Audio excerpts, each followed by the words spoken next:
4,700 years ago, there was a full-fledged temple with almost 5 feet tall lingam. We put the Rudraksh and showed them how at different places, how the linga behaves differently.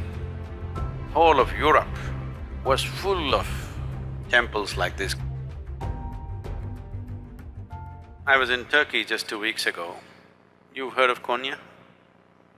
Outside in the garden, so many broken pieces, huge faces, half faces, all kinds of things. Old temples all broken and made foundation stone.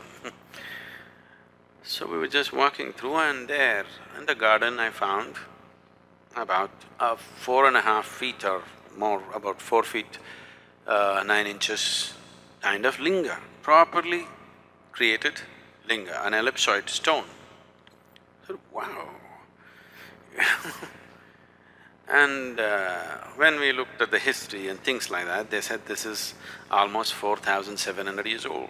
4,700 years ago, there was a full-fledged temple with almost 5 feet tall lingam which was in worship. And it was consecrated that long ago, still alive. Cracked a little bit, so got disturbed, and I was just demonstrating for the few, 3, 4 people who were with me.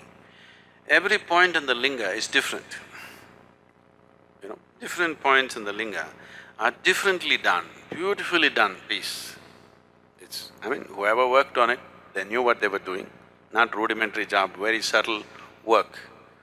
Still alive, 4,700 years, thrown out in the garden, not worshipped, still alive because of little bit of cracks that have happened.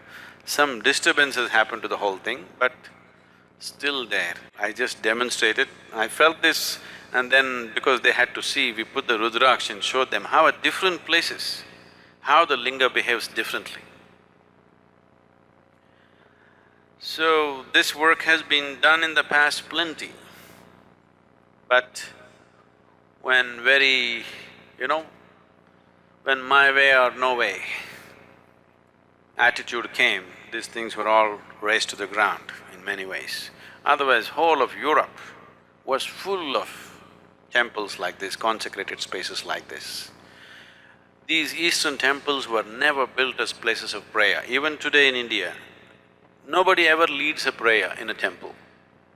You're not supposed to pray or worship, but you're just supposed to sit there and come. The idea was people will go and sit there and benefit. This is how a temple was created. No priest, no prayer. There is a maintenance person who is now calling himself a priest. Certain families were appointed to maintain the sanctity of the place, to keep it going in a certain way. You are just supposed to go there, sit there for some time and come. In South India, this tradition is still alive. In North, it's been disturbed because the brunt of invasions North India took, South India left. The Deccan Plateau was generally left untouched by the outside invaders. So you were just supposed to sit there. Nobody leads a prayer, nobody teaches you a prayer, nobody says you must do this or that. You just sit there and imbibe this, because these are all consecrated spaces. They created many. All these things were razed to ground. Only few that are left are generally in India and some other Southeast Asian countries. Otherwise, whole of Arabia and Europe were full of consecrated spaces.